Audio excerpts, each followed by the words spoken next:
Hello and welcome to this video on how to be a great GM. Well, I am kitted out in equipment, as you can see, a jacket, and I'm here at an airsoft range in Japan. Now, you might wonder, what does this have to do with anything to remotely relate with the channel?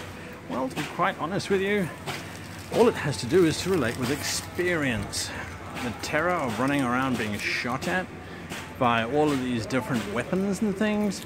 I mean, there's entire stores devoted to the principle of airsoft and shooting one another. But what it does is, by having these kind of experiences, is you can add to your vocabulary in terms of describing the tension and the terror. Now, we're running a modern environment here where we've got these very small little corridors and rooms and things. You've got multiple different levels and people are shooting at each other, and I've got some footage of the environment itself where we've been playing, and you can actually watch people as they're moving up staircases and things.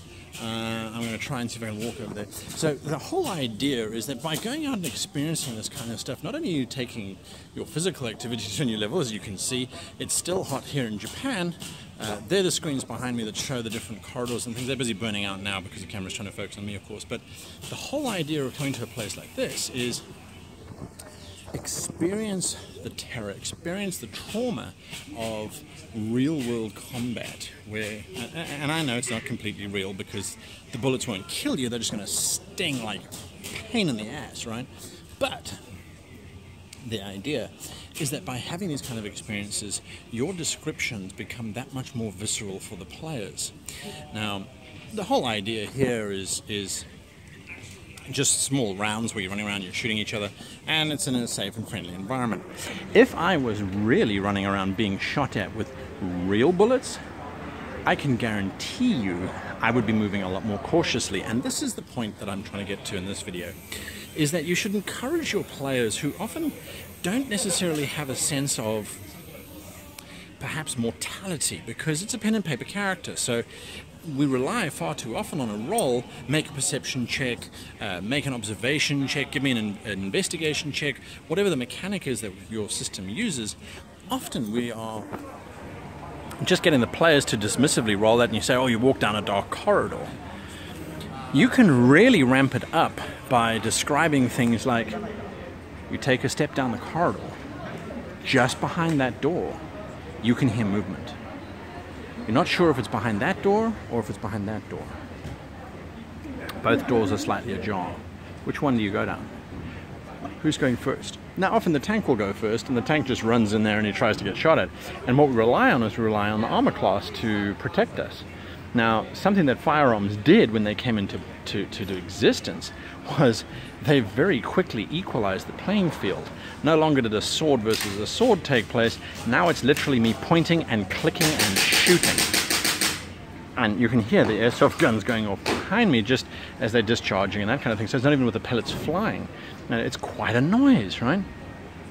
So I encourage you all, this is a very short little video, but I encourage you all to go out there, participate, and see exactly what it's like in terms of the tension, in terms of moving slowly, room by room, looking through. Now, obviously, you're not going to take every single room as a life or death situation, because that would be very slow and quite bad unless your players are being very tactical. But it's about trying to create that sense of, if you step around this next corner unprepared, you will be hit. As a game master, something that we can do to simulate this is, if you want to create the tension of the tension, the panic, the unknown. I think we're being called for the next round, but if you want to create that, the idea of, as players step around the corner, boom, they're getting hit, bang, they're getting hit, bang, they're getting shot at, and there's a constant terror around every single corner, you will bring in that sense of fear that happens frequently in a game exactly like this. Okay, so the flickering of the light is simply because my phone is in a different phase, but the idea of being able to describe these grimy passageways with blood stains on the wall, we're now inside, of course, the airsoft course. The idea of being able to describe these things, giving the players a real sense of the danger, the difficulty of seeing around corners, and being constantly aware of having to look up and check around things. Fabric is another great thing. Look what happens when I move the fabric aside to move through. It carries on moving, and that's something that you can really add into your game. Graffiti on the walls, what are the goblins written down? You know, all that kind of stuff. Doorways. It's really just, oi! It's really just about throwing things out at your players that they may not necessarily expect. And it's about building in that tension, which is really, really critical into your games. Now, it's not every corner that something's going to jump out, but stuff should jump out. It will hear the players. So another element that you can add to your narrative is, apart from things just popping around the corner, as you're moving through these environments, something that you can do is you can just throw monsters at them. And that will cause a sense of panic and drama as well. Do you see how quick that was? That wasn't even around, right? That was total surprise. Remember, it's also always about the details. So here we have a kind of a toshi. If you don't know what that means, go and check out the video I did on Japanese shrines. And it's about adding detail. Now, we're in a street scene here, and that's pretty cool. And of course, sometimes it's about keeping the players on their feet by giving them something that's just totally ridiculous.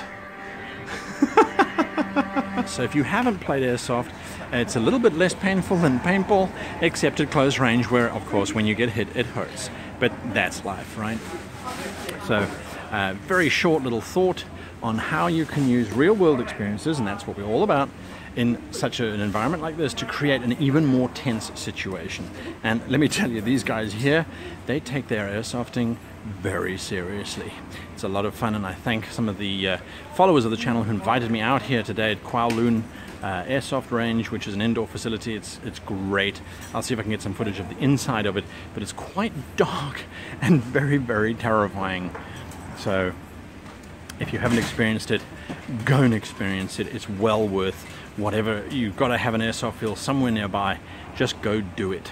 Until next time, hit that like button, hit that subscribe button, and of course you can join us on Patreon, where we have conversations on Facebook and all sorts of other things. And until next time, happy gaming.